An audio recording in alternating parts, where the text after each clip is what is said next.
Okay, soalan 3, 2022 paper 1. Terbitkan bahawa log AM sama dengan log AM tambah log AN. Okay, ini konsep yang biasa kita gunakan. Meaning to say is log AMN. Okay, kat sini dia darab. Kalau darab, bila kita pisahkan log, so dia akan jadi log AM plus log AN. Ini dari konsep yang biasa kamu guna. Kita tahu guna konsep, tapi konsep tu datang dari mana? Itu yang dia tanya sekarang. How to make it as a log AM plus log AN. Macam mana dia boleh jadi benda tu? Okay.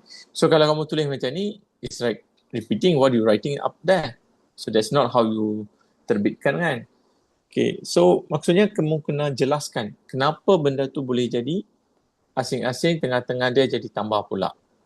And it's a times. Okay. So how in textbooks ada benda ni secara details. Okay, in textbook got. So you just follow the textbook. Okay, but I'll explain as well lah. Of course I want to explain. Okay, cara dia, first kita ambil yang log AM ni. Okay, so log AM. Okay, anggap sebagai P. When you anggap sebagai P, yang A ni bawa ke sini dia akan jadi M equals to A power of P. Ini konsep lain yang kita dah belajar lah. So, base kat sini yang log dia, bawa ke sini dia akan jadi nombor, yang P tadi dia akan jadi power. Okay. So same thing I doing for the log AN. Okay. Equals to, I anggap sebagai Q. So A is, N. N equals to A power of Q. Alright, so now I already know M is A power of P, N is A power of Q. Okay, so now same thing I want to take for log AMN pula. When log AMN, I anggap sebagai Y. Alright, so MN equals to, A ni pindah sini jadi A power of Y. Okay, so now I know that M is A power of P. So I put it here, A power of P. Okay, darab. The N is A power of Q. Okay, equals to A power of Y. Right. So now, when it's times, asal sama, macam lebih kurang soalan 2 pun ada kita buat macam ni kan.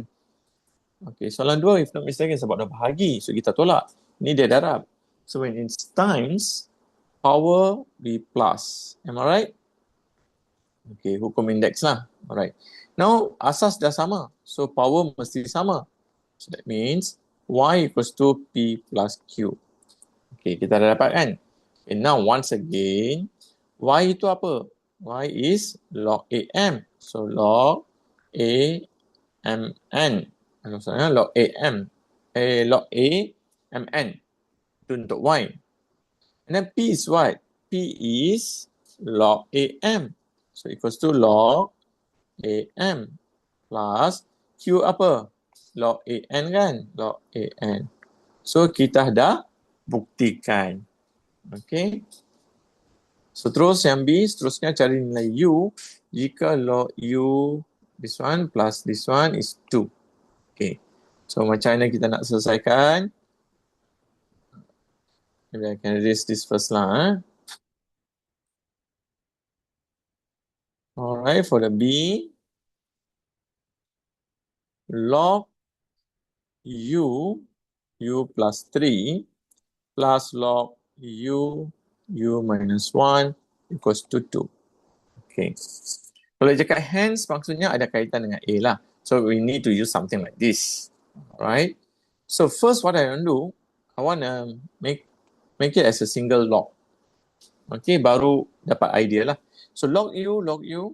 So, asas yang sama. So, we can make it as a single log. Kalau tambah dia jadi darab. So, U plus 3 times U minus 1 equals to 2. Boleh faham kan? Maksudnya kalau log asas dah sama, so these two kita boleh gabung jadi darab sebab dia tambah. Kalau tambah dia jadi darab lah. Okay. So, yang asas ini bawa pergi sini dia jadi u power of 2. So yang tinggal u plus 3, u minus 1. Kita akan dapat macam tu. So seterusnya dia minta cari nilai u. And then continue to get the nilai u lah. So of course buka kurungan, u power of 2 minus u plus 3u minus 3 equals to u square. Okay, so u square plus 2u minus 3. Yang ini pindah jadi tolak u square equals to 0.